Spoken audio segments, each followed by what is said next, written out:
Hi, this is Reba Collins with the West Ohio Conference of the United Methodist Church, and this is our live video chat, Pandemic Mentoring, with our special guest, Maggie Middleton, Program Director for the Amachi Central Kentucky program. We are all dealing with a sense of loss, losing connection with someone who is important to us. And for those of us who are called to mentor a youth, a family, or an adult, we're struggling to find our solid footing in our current shifting foundation of social distancing.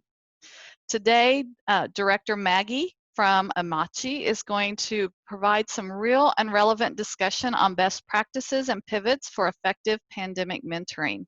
We will explore how to set realistic expectations for both mentors and mentees so that you can continue to be a life-giving presence and a stable relationship in these most uncertain times. Also, we will explore how you can lead and support your army of volunteer mentors. So I just wanted to welcome Maggie to our live video chat, and let me just give you a little bit of information about her. Maggie has been involved in urban ministry and mentoring since 2001. In fact, she's done some in some of the hardest communities in California and Atlanta, Georgia. She's a native of St. Louis, Missouri, and a graduate of Asbury Theological Seminary. She's been on staff with with Lexington Leadership Foundation since 2010. She served as an Amachi Match Specialist, Fatherhood Initiative Case Manager, and is now the Program Director for Amachi.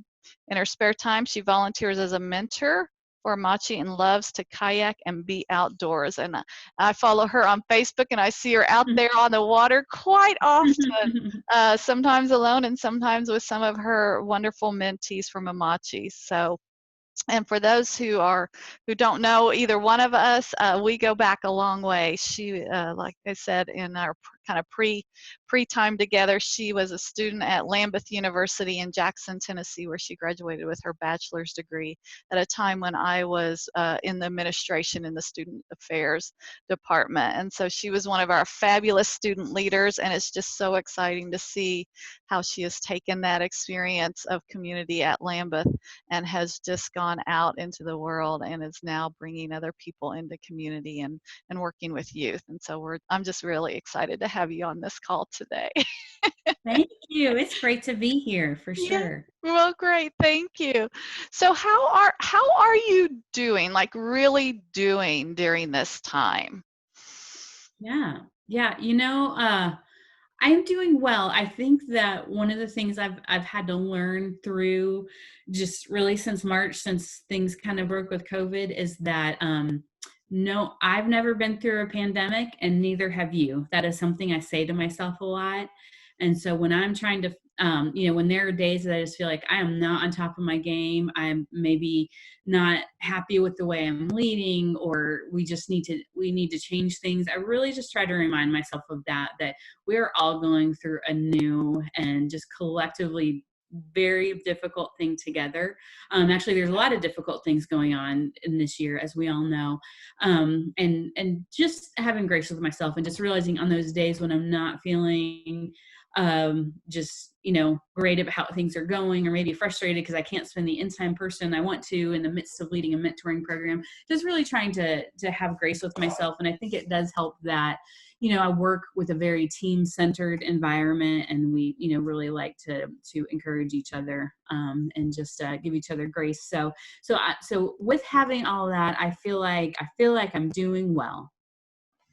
It's great. That is great to hear. And that pressure sometimes is hard because you're supposed to be doing well because you're the leader, right? Yep. Yep. Yep. Yep.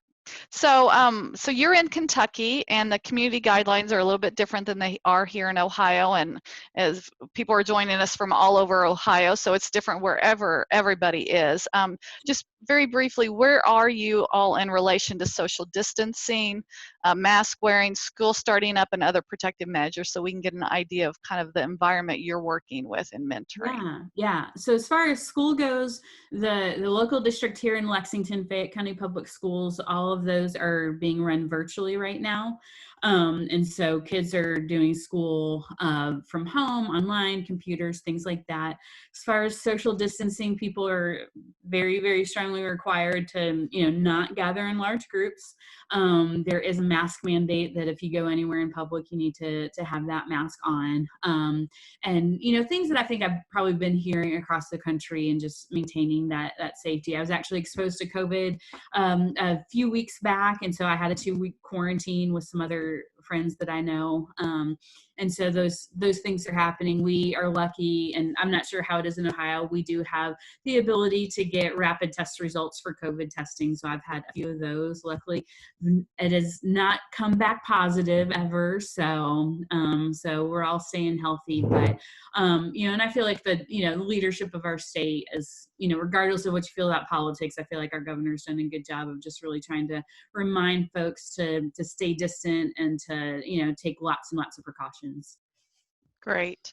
Thank you. Yeah, that's I think it's that way pretty much across Ohio as well. So I'm curious, the Amachi Central Kentucky is part of the Lexington Leadership Foundation. So I'm curious, what is the difference between a leadership foundation and other type of foundations? Yeah. So a lot of times when we hear the word foundation, that gets that's pretty directly connected to money. So it's usually kind of the fiscal agency of a place that might do some fundraising, and then they would kind of give out different awards and grants and things like that to various people. That is not our main purpose of being. So there are leadership foundations actually all over the country, and even some internationally. And we really are deeply in the work of supporting families and peoples, and just really, we love the city. We are coming from a faith-based perspective. We believe that God loves the city, and that there are good things in it, and there's redemption and hope and peace and opportunity. But a lot of times we may not see those things as readily. So every leadership foundation does have that in common, that we all love the city. We all love working with volunteers, and we want to build capacity in people and businesses and churches. So that what makes us a little bit different is that we are not, we're a nonprofit, so we're always raising money. That's always an issue. But that is not our primary reason for being. So every leadership foundation looks just a little bit different. There's a good number of us that all have mentoring programs. So we have a mentoring network within our leadership foundations, but we really are doing a lot of kind of people-oriented work. That's awesome. That is so cool. I'm going to have to do a little more research on that. Yeah. So tell us what the mission of Amachi is and how you live that out through the Leadership Foundation. Yeah, absolutely. So our tagline is that we are people of faith and people of goodwill, mentoring children of promise. And I love that part, especially the children of promise part. The word Amachi actually comes from a Nigerian Igbo word that means who knows but what God has brought us through this child. So we're very asset and strength based. We really see our kids as gifts. And so we believe that while we work with a population of kids that have dealt with some sort of trauma or they've been impacted by incarceration, we try not to refer to our kids as children of prisoners, but really children of promise. So, and how we live that out is we teach a lot on a philosophy of youth development called positive youth development. Real confusing name there. But it's all about just building on the positives that our kids have. It's about being aware and being honest of challenges they may have dealt with and limitations that there might be, but really we are focusing on the strengths that our kids have. And really what we're doing is we're showing them that they're leaders wherever they are, and we're helping them to kind of unlock and untap that leadership. And that can look a lot of different ways. We have some kids that are really shy, might be introverted, but they're still leaders. And we also have kids that are really outgoing. We might see that leadership a little bit more readily, but we're pulling that out in all of our kids. Wow, that is awesome. Wow. And even just that is something I could unpack for a long time. Yes, I can tell. Long. So what do you do as the director, right? And so this is kind of getting into that core of volunteers. So what do you do as the director? And then what are some of the changes you've had to make over the last 5 months with COVID? Yeah. So I do a little bit of everything really. So, but my main job is that I oversee a small team, and they're really the ones that are doing direct work with their families, really trying to figure out, is this child a good fit for Amachi? Who would be a good mentor for this child? Things like that. So I really kind of oversee them. I also do work with, and I really just, we talk about opportunities and good things that we see in mentoring relationships, and we celebrate that. But we also talk about, are there any resources we can point our mentors and our families towards? So I kind of oversee and coordinate that effort. We love to celebrate the great things that are going on in our relationships. And we also know that we've got a lot of kids and families that are dealing with some very difficult things. And so we also get together and think about not necessarily how we can do it on our own, but how can we be a bridge builder within the community to help really empower and connect our families. I also have we are funded by federal grants. So I do have some occasional work just writing grant reports and making sure we're in compliance, things like that. Building relationships with partners. Like I said, we don't want to do all the work. We want to be able to share this opportunity with others. So love to meet with people. University of Kentucky is here. Go Cats. We love to work with churches and other entities, other businesses that have a heart for community service. So a lot of what I do too is just building those relationships and just letting folks know just how important youth mentoring is and just how impactful that can be in building a community. That's great. So how many volunteers over your team, how many volunteers do they have? Yep. So with our team specifically, right now we have about 140 volunteers. Each of those, well, actually it's more than that. We have 140 people that are all mentoring. We have probably another 10 or 15 people that just kind of help us with events and other things we might need help with. Over the course of the past year, that's probably been closer to 150 or 200 people that maybe were mentoring at some point in this year. So all of our matches are at least one full calendar year. So we always have people starting or also maybe rotating off. I'd say between 150 and 200. Okay. So so when COVID hit and everybody had to, kind of quarantine, how did that Mm-hmm. disrupt, I guess, that volunteer base? And then how have you guys kind of brought that back into walking people back into making those Yeah. connections? Yeah. So fun fact, when things broke and all the schools closed down, I was on a vacation in Mexico with one of my best friends. Before I left, I told my staff, don't text me. I need to check out. And then of course I realized everything was happening. So I texted them and they told me what a hypocrite I was. But so very quickly we realized that we needed to halt things. We needed to ask our mentors to not spend in-person time with their mentees. Obviously that is it's a weird place to be at when you are running a highly relational mentoring program. And we tell our mentors all the time, you need to have at least an hour a week for at least a year. And then I'm saying, don't hang out with your mentees. And so we shifted at that point to what we would call virtual mentoring, just meaning that we were asking our mentors to not get out in person. We didn't want anyone's health to be endangered, but to still connect. So we encouraged lots of just weekly phone calls, checking in, using video chatting. We had some mentors that exchanged just snail mail, old-fashioned letters. We had a couple mentors that would send care packages, things like that. We had a lot of creativity, which was very cool. The other thing that we had to do at that point was that we probably start about, I would say, around 5 to 10 new mentoring matches a month. Where we introduce a new mentor to their mentee and they start spending time together. We had to halt that as well because we just couldn't be in person. We couldn't train folks. And so so between March and June, we didn't start any new matches, which was a little bit different for us.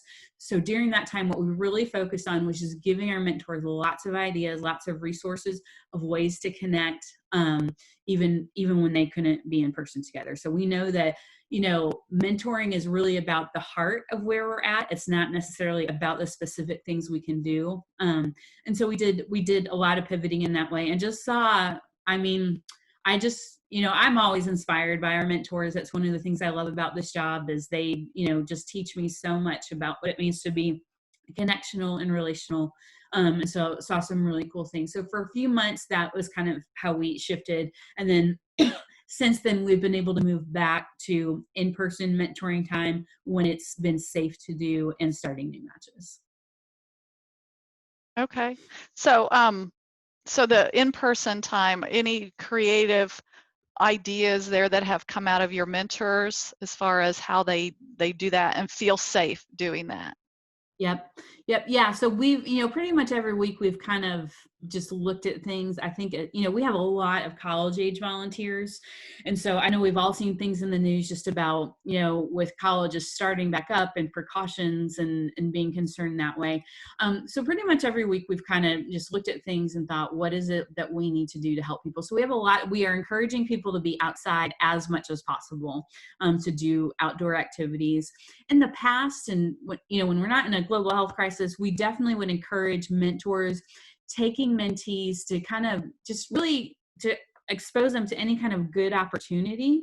And so that would be like cultural fairs, community events, things like that. But we actually have discouraged that for the time being, because we don't want to put our kids around tons of other people where they might get exposed, to other kinds of sickness. Obviously we've also encouraged mask wearing, but also using this, I think this in-person time and hand washing and just practicing good safe and healthy practices, as kind of teaching moments, and to also be able to really encourage our mentors to talk to our mentees about, is there part of this where you are feeling really anxious? How does this make you feel when you hear about this? What do you know about this? And so those have actually, we believe there are teachable moments in basically anything you do as a mentor. You don't necessarily have to be working on schoolwork or have to be teaching some sort of lesson, but using kind of what's going on. This is a springboard for really good conversation. So, so it's been pretty easy so far because it's not gotten cold yet. So that we'll see how it works as we, get into later months, but lots of park time, lots of spending time outside, lots of doing craft projects on park benches and going to get ice cream and things like that. Yeah. Okay. That's great. Thank you. So we had talked a couple of times prior to today, and one of the things I wanted to draw out from those conversations I think would be helpful for our group is you mentioned that you have to have kind of a new set of expectations of how your mentees are going to connect with you, and that it may be more short term, it may be through texting, and part of that is, and we'll get to how you had to adjust that, but talk about how the patterns you've seen and how social distancing has impacted the connectivity between mentors and mentees as far Yeah, as time and absolutely. all that kind of stuff. Yeah. So I think definitely when we first were having to say no contact at all, everyone, we want everyone to be at home as much as possible, but also saying connect virtually, and really a lot of it was a learning process. The model of mentoring that we do is considered one-on-one community based. So we've got one mentor with one mentee doing things out in the community. They don't have a certain site they've got to go to, but most of that time is in person. So obviously needing to shift our model a little bit. And this is not what our family signed on for. They signed up for someone spending time with them. And so then we were, and of course, all of our families have just been phenomenal and very understanding. And, everyone's just been, just had so much grace and patience with needing to change things. But then having to say, you're not going to really have this time on a car ride to talk about how school is going. Instead, you need to send a text or you're going to talk on the phone. Well, my mentee, for example, she's not a big phone talker. And so if I'm calling her on the phone, it's going to be a really fast conversation. Sometimes I can get her to text me, but really she communicates when she and I are together and we're able just to kind of over kind of a long period of time, really just kind of talk about how life is going and what's happening at school, at home. So what we really had to encourage mentors was that you may not have super deep conversations right now. And that is okay. And you may also reach out to your mentees, especially if they're seventh grade girl, and she may or may not get back to you on the phone. She may or may not text you, and that's okay. But right now, what we just feel like has been so important is for kids to know that they are loved and that they have a connection, especially outside their home. You know, it can be hard when you're at home all the time and you feel like, is anything, you know, am I connected to anyone right now? And so just making sure our kids felt connected, but also kind of taking that pressure off of our mentors to say, like, you know what, you don't, you know, if you get into a good conversation about fears and anxieties and what's going on, that's awesome, but don't feel that pressure. The name of the game right now is to make sure you're staying connected, make sure you're saying hi, that you're expressing care in some way. And I think we saw some mentors who dealt with some feelings of guilt about, you know, the fact that they hadn't spent as much time in person, that they felt like the conversations weren't going as deep. And that's where a lot of what we've done as a staff has just been to really kind of release that pressure from them to say, you know, like, listen, we are all doing the best we can. The fact that you are still connected in this kid's life is a really big deal right now, because we all need connection. When we've been through some sort of traumatic event, we really need connection. And then when you combine those two together, it's just a huge need. So that really has kind of been the biggest way. We've talked a lot about checking in a little bit more often per week, but, you know, being okay with shorter, you know, maybe a little bit more surfacey level conversations, and then just knowing that when you get back in person, you know, we know that time will come, but know that, you know, you can kind of resume those there. But kids do need that consistent person who's checking in with them, and that's kind of been the important thing that we've maintained. Yeah, that consistency of that connection is Mm-hmm. critical, particularly as we all go through that and experience that collective trauma, right? That we're not in Mm-hmm. it, we're not in it Yeah, alone. yeah, Yeah, yep. I was on another call with a group the other day, and we were talking about um, you know, having to adjust our expectations of ourselves in whatever ministry area we are involved Yeah. in, and that as people who value that connection and value and know that transformation happens through relationship above anything Mm-hmm. else, and Yep. when that's kind of taken away, I think sometimes we absorb and think, oh, I'm not as valuable as I used to be, Yeah, right? yeah. And so Mm-hmm. how we wrestle with that Yeah. internally. I loved what you said about mentoring is about the heart of where we are and not just about what we do. That's going on my board right there. um, so how do you, as a mentor, get yourself in the right frame of mind to make the most out of those short opportunities? And this is kind of from one of our previous conversation as well, but this is Mhm, the self-care piece, right? So how do mhm. you kind of internally work through that on your as a Yeah, mentor? absolutely. Something I've realized long ago, and that, you know, and people, you know, this is not an uncommon thought. I think we hear people say this all the time, but that if I'm going to be a good role model and mentor for my young teenage friend, that I want to be someone worth following. I want to be someone worth imitating and emulating, which means I need to take care of myself, which means I need to think about my goals. Yesterday even was a great conversation. Reba, I think you know this just from Facebook, but I've been on quite the health journey these past almost year. I've lost about 50 pounds, and have, you know, started running, and, you know, and that's been really important to me. And so even yesterday I was having lunch with my mentee, and she was telling me just on her own that she wanted to lose some weight, she wanted to be healthy. And I said, that's great. I said, that's awesome. I said, do you have a goal? So we were able to talk about that. And I said, well, you know what? I said, I've actually lost 50 pounds over the past year. And I said, I want to lose about 30 more. That is a goal that I have. And you could just see her in her face, like saying, like, oh, Miss Maggie did this and she worked really hard. Maybe I can do that too.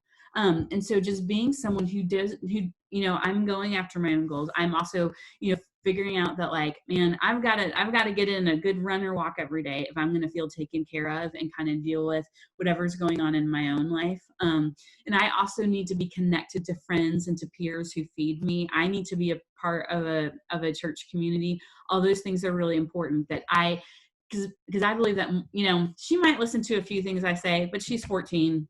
And I'm not cool. I'm 42, so it's not all that important. But she is what she sees me doing, she's going to copy. And I want to be someone who, you know, who can show her something good. And so that doesn't happen if I don't do the work in myself first. And I also realized too that I am much more able to be present for her if I've been present for myself.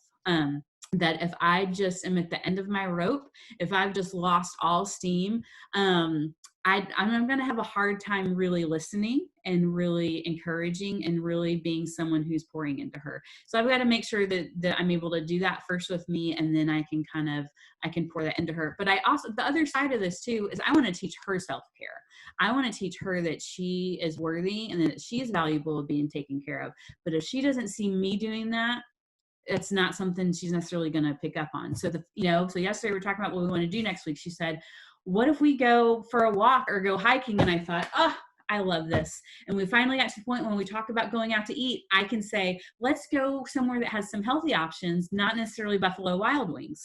And she like wants to do this now, which is, I feel like, is a win, because it sounds silly, but really what we're ending up doing is we're talking about self-care, and that like we can't eat junk all the time if we want to feel healthy.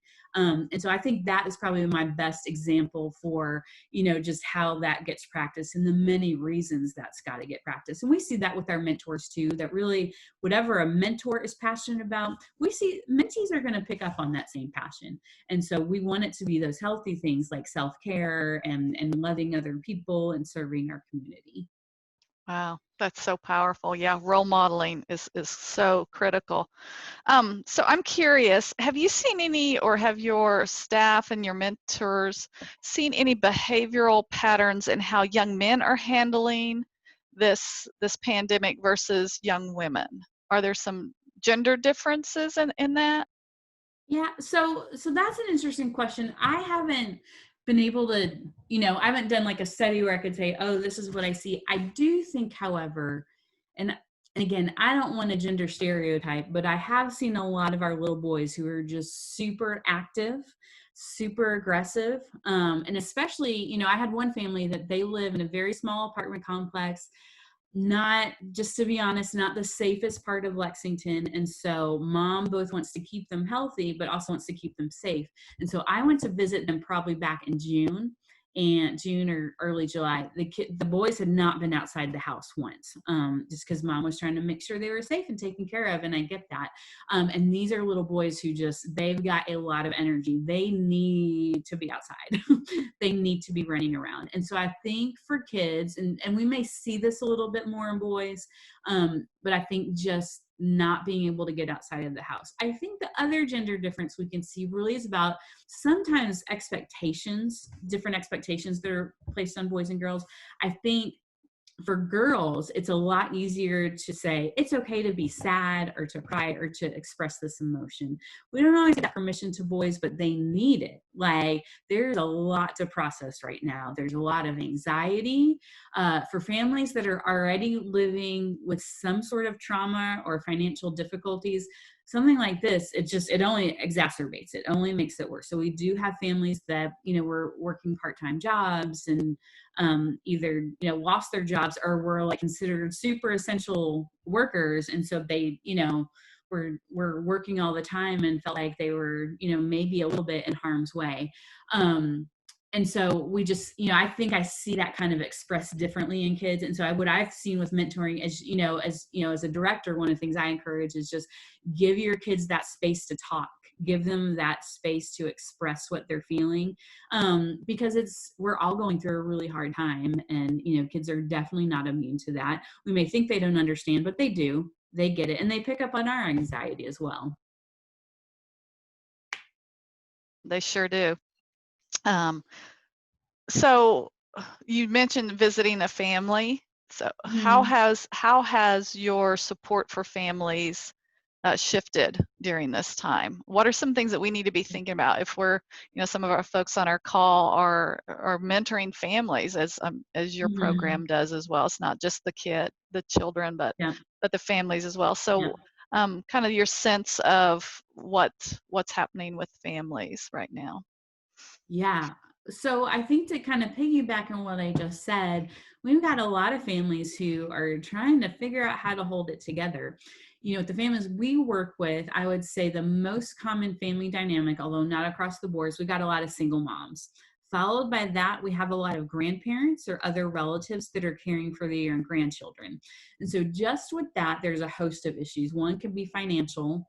Two is you got all these kids that for 6 months home during the day. What do we do? I mean, I had families just calling us saying, like, can you bring us some games or stuff to do? We don't know what to do with our little ones, especially if it wasn't felt safe to leave the house.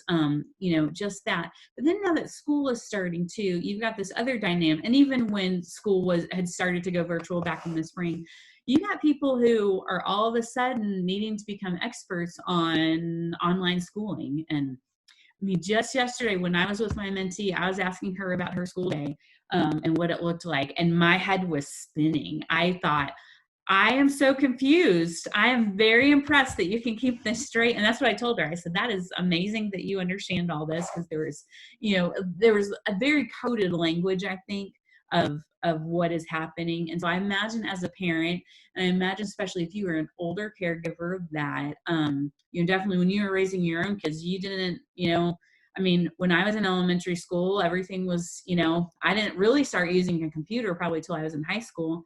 So it's just a very, very different world. And so all of these things are coming at our families really fast. So we're thinking about jobs and money and healthcare and, oh, I don't want to get my kids exposed to COVID, but if they do, how do I get them tested and what's the right protocol? But also, how do I stay working when my kids, they've got to stay at home for school? And then you've also got the issue of, not every place has equitable access to things like internet and computers. But we're asking everyone to be on top of it right now and to be in the same place. And it's just, that's a really hard thing. So in our work with families, it ended up being a longer answer than I meant for it to be. But, I think a lot of it is just checking in and, first just saying, like you said to me, how are you really doing? Are you feeling anxious? Do you just need someone to talk to? We've kind of seen a lot of our families they just want to talk more, because they're home with all their kids, and there's just a lot of things that are going on. But I think too, back in the spring from about March through the end of July, when our sister programs called Urban Impact, they actually coordinated this huge meal relief effort. It was incredible. So we ended up actually delivering meals, mostly from donated food. Some of it we bought, to probably about 300 kids a day. So I think throughout the summer, it ended up being over 20,000 meals. We just had a team of staff and volunteers who really helped with that. I occasionally would help deliver meals. And when I could, I would bring my mentee with me. And so, because one of the things that happens when school is out, a lot of other services go as well. Food can go, mental health resources, just access to other things. And so we didn't want our families to have to suffer because of that. So we did a lot of just visiting families, saying, how are you doing? Is there anything we can help with? I also, a couple of times, just through donated funds, was able to put some activity bags together. So it had things like art supplies and school supplies and things like that, just to keep kids engaged while they didn't have as much school to do. Great idea. Yeah, and not just, providing, basic needs, but also mind stimulation and activities and stuff. So final questions, and then we're going to open it up. What are 3 key things mentors can do to support young mentees' resiliency at this time? Yeah. So I think the first is we just got to let our kids know that we care about them, that we see them, even if we can't be in person, that they are a part of our life. I often talk about how hospitality is a crucial aspect of mentoring. And so whether that is whether we make space in our homes, make space in our cars, in our schedules, or just in our hearts for our kids, it's crucially important that our kids know that we care about them. And we can express that in a lot of ways, for a lot of our kids, especially if they've got phones, sending a text message saying, hey, I'm thinking about you. What's going on at home? Whether they write back or not, it's a big deal that I have sent that text. And even just a call, and even if it's a 30-second conversation, really big deal. I think second is just learning to listen and being empathetic with that. As we said, we're all going through just so much collectively. It's so hard. And we need to give our kids a chance to talk and use their voice, and for them to say, I'm really nervous. I'm really scared about this, or I think my mom is really scared about this. And to not fix it, there's no fixing that we can do. I cannot take away this pandemic as much as I would love to. There's nothing I can do about it, but I can be empathetic, and I can, and I can give my mentee a really safe space to talk about her fears. And I think the third is just encourage. I think that I often say that encouragement is never wasted. And I think the more we can just give those positive messages to our kids, and I think that is tied to empathy, to be able to listen and to say, I know this is really hard, but you know what? I also see what a good daughter you're being to your mom right now. I see how you're helping around the house. Or my mentee, when the pandemic first broke, a couple weeks after it, she called just to check in on me. She wanted to make sure I was okay. Man, she's 14 years old. That is really cool that she did that with me. So I was able to encourage that in her. And I said, that is very thoughtful and compassionate of you. And I really appreciate that you did that. But also with school, I think being able to say, I see you working really hard at this. And I know that school is weird. I know that you want to be with your friends, but I see you making the best of this situation. And I think that, the more, our words have power, our words have life. And the more we can share that with our young friends, it just can be I think it can be a life-changing thing. That's awesome. That is awesome. Yeah. Anything different for supporting family resiliency?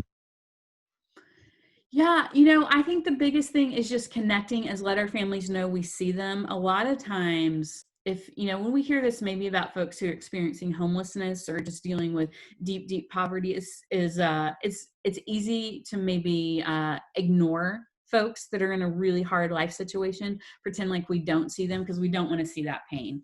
But I think just being willing to say, I see you and I value you and I'm here. And if there's something I can do to be helpful, I will do it. But if nothing else, I'm gonna sit here and I'm gonna listen to you.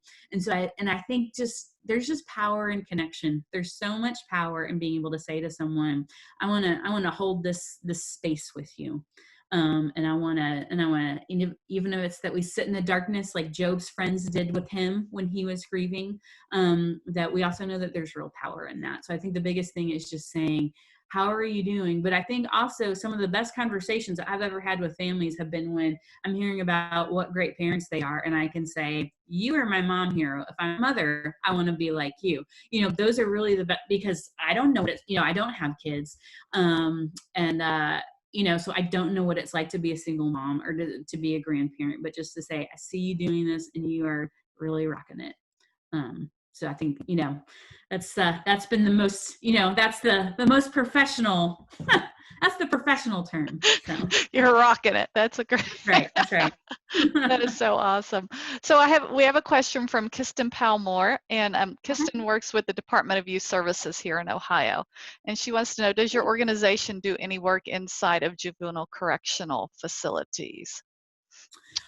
We do not currently. Our focus really is kind of the kids who are back at home and doing a little bit more preventive care.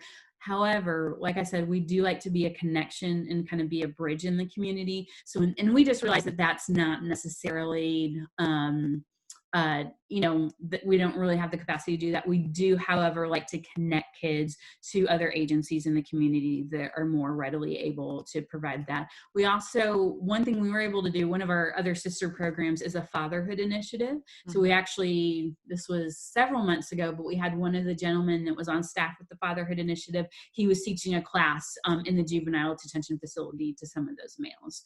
So occasionally we're able to do that, but I think the biggest strength we have there is really just kind of partner referral. Okay. And then a follow-up question to that was, does your organization offer training opportunities for individuals or agencies to become mentors? So do you offer mentor training? I do kind of, not really as an agency, but that's something that I have done in the past and have done some consulting work with people and have kind of a cadre of trainings I'm able to do. And I've worked with a couple of different programs, both here in Kentucky and out of the state. Now, we do have a training, part of our vetting process for all of our volunteers is that we have a 2-hour training that we do. It's based on evidence-based practices. It's based on research that other people have largely put together for us that every mentor gets. But I've also got kind of another are, just on my own, an arsenal of just things that I'm able to train in. I mentioned positive youth development. That's one of the things I like to teach on and train in. Positive youth development. All right. Okay, I'll be calling you. Good. I love it. I love it. Maybe when the restrictions lift, we'll actually get to meet in person. All right, so that would be awesome. I'm so excited. So now it's just time to open it up for other questions. If you have a question and want to unmute and introduce yourself and just ask, or just, I noticed in the chat as well that somebody posted another mentoring collaborative there in Dayton area. So let's just share and be in connection with each other and build some community. So anybody have any questions, please unmute and ask if you have it. Don't be shy.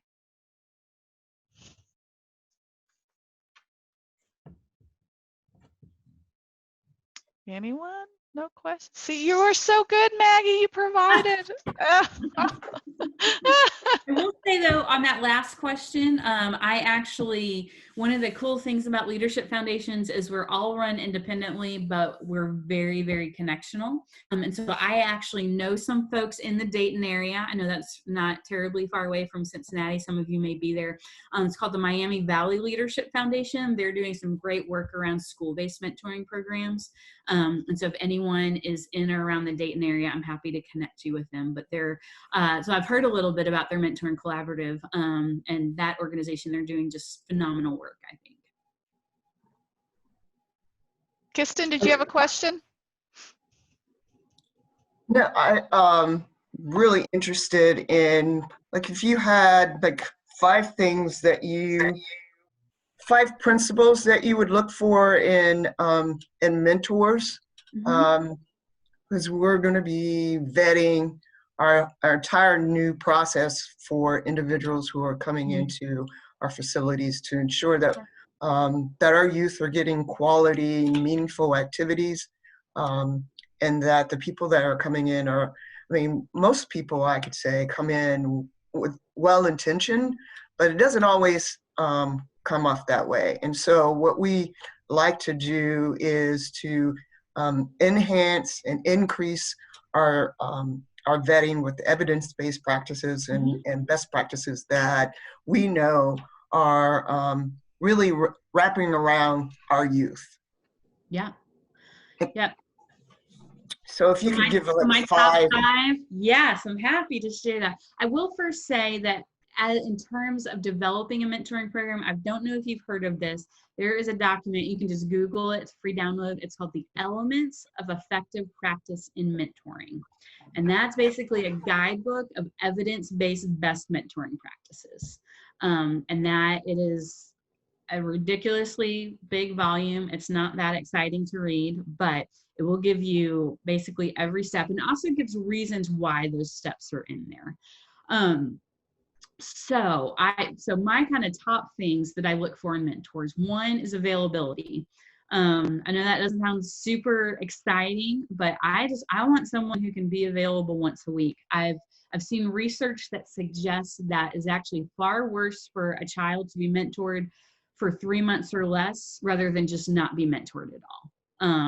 It's very damaging when we break off that relationship early or when it's not consistent. So we want people who are available, who are showing up every week, all those things. My second thing I would say is I want someone who's teachable and has humility. So it's important to know that, I've definitely had mentors who come in, we think, oh, I know everything there is to know about kids. Well, you don't know everything there is to know about this kid. And just, and mentor, and especially if you've got people that have worked with kids in different ways, maybe have been a teacher, maybe have been a therapist, other roles. Mentoring is a different role. So someone who is willing to learn, I think, and who will reach, I want people who are going to ask lots of questions of our program staff. Like we love being able to do that.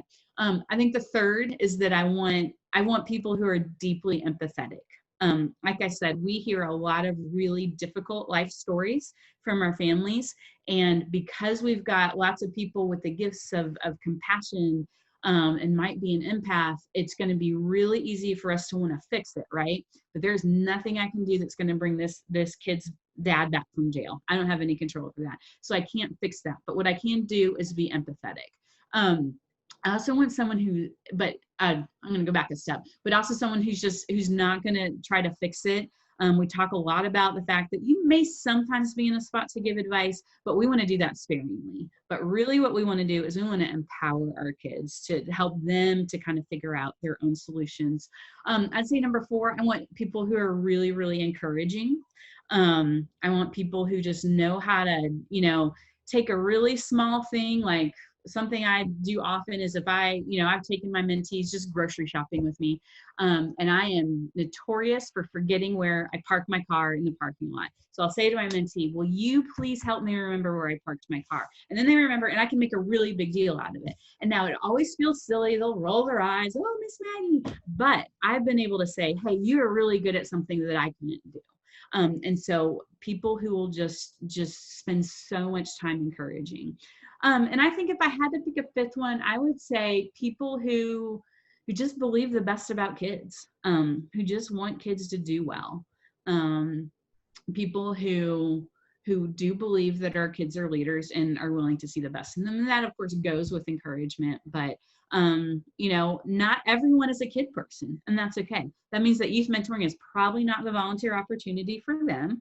And it's okay to get, I've had volunteers like that. I said, I don't, there's occasionally times I have to say, I don't know that this is the right volunteer fit for you, but just making sure there is that heart. So those are my big ones. And I would say the top 3 are, those are really, really important. Being available, teachable, and empathetic. Thank you so much. Yeah, that's awesome. That's awesome.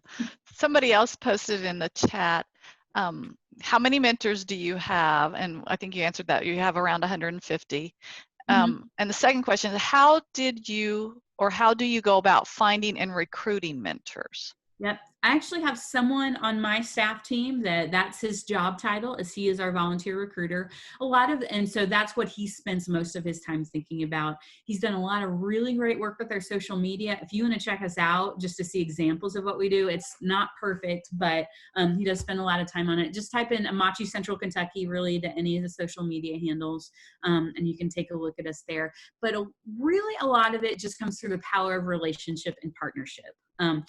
I don't want Amachi to be Maggie Middleton's thing. I want Amachi to be the community's thing. One really great example of this is, we're here where the University of Kentucky is, and just through very organic means, we probably have like half of the women's swim team are mentors with us. It's just turned into this crazy thing. We didn't set out to recruit them, but we had a couple of swimmers that were really excited about what they do. And now anytime a new class comes in, they say, hey, you need to think about Amachi. And so we've had other relationships with churches or with businesses or places like that where we check in on them. We don't just do one presentation. We don't just tell them about us once, but we over and over again say, hey, we're here. And we also want to veer away from saying, here's how you can serve us. We also want to know, what can we do to support our partners in the community? How can we both be about working for the good of the city? And so with that, some practical things come in, just doing presentations with people. Obviously, that's really hard right now. Doing tabling fairs. So like if a church has some sort of missions or volunteer fair, a lot of times colleges will have the same, just setting up and just having a good presentation, having a good presence on social media, and just sharing. But I would say recruitment wise, your best thing and our best bet has just been through word of mouth. It's just been through us saying to mentors, why don't you share about this opportunity with at least one person? And when people are really excited about what you do, they want other people to know about Amachi. And so just really encouraging mentors to say, hey, who do you know? And letting people know, like, we do have about 150 matches. We also have about 40 kids on our waiting list who are waiting for mentors. And so letting people know, like, this need is here. And you as a community member, if you think you can handle a kid for an hour a week, I think I've got a good opportunity for you. So those are some of the things we do. But it is helpful to have someone, I'd say, who's like, that is what they're focused on, is the recruiting part. So how do you navigate, and this is a question for me, how do you navigate the students, the Kentucky students, and Mm-hmm. helping them to be consistent over the year's time? Because, you know, they Mm-hmm. graduate, they, you know, Yep. they got their sports or they're going home for the summer. How do you navigate that? Yeah. Yeah, that's a great question.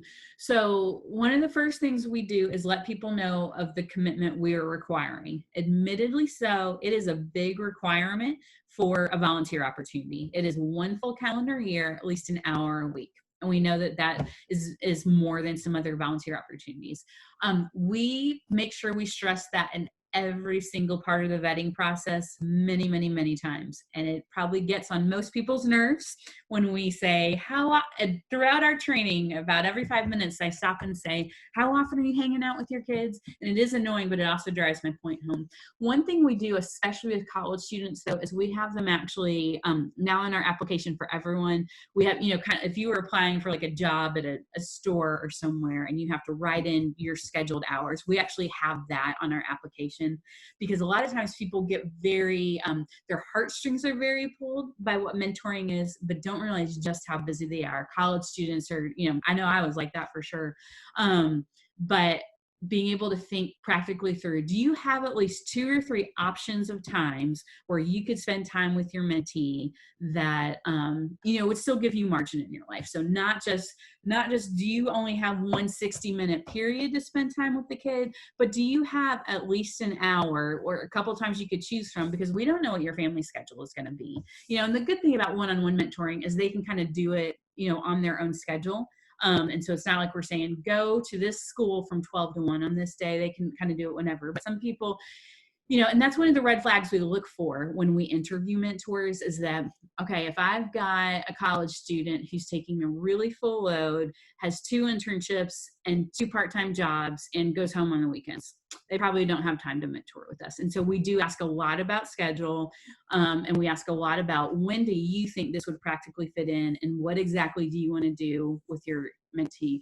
And we ask about their schedule for the following year. And if they don't know their schedule for maybe the next semester, or they're not sure if they're going to be leaving or not, Amachi may not be the opportunity we plug them into.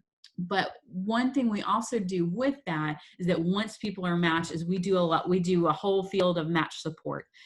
So we really support and encourage our mentors. And so I find that just checking in with those mentors on a regular basis, and if they're thinking, my schedule's really full and busy, we kind of can be creative with how you can spend that time. I know I mentioned before, I've taken mentees grocery shopping. Take your mentees with you on things that you're already doing. For some of our kids, those are their favorite activities. And so not necessarily saying, all right, I've got to go do this special thing, I've got to get this project lined up. No, just, go drive around the city for an hour, and talk or play cards or something like that. So I think just being really consistent with that messaging has probably been the thing that has helped us the most, which is why we do have, we've got a very thorough vetting process. And a big part of that is kind of screening for availability and consistency. Okay, great. All right, we're coming up on our time, folks. Any other questions for Maggie? I have one about matching. So that seems to be more so than trying to find people with availability, but really trying to find a match for a youth. Do you have any pointers on trying to find a good match between? Yeah.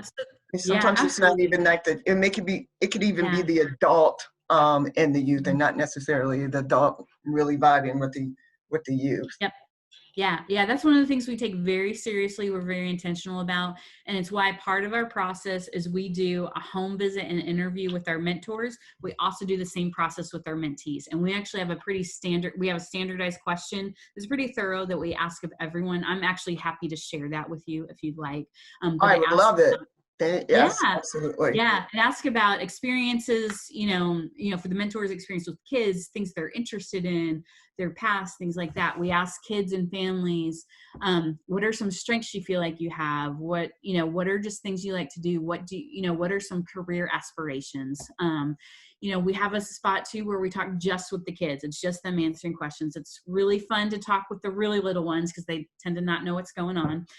They just know someone's going to come play with them. And so we take that questionnaire. We also think about really all the dynamics as a whole. We think about, because we have mentors meeting directly with, picking up from the family's house, we talk about, will they fit in with this family? Does the family have a whole lot going on that's kind of dramatic?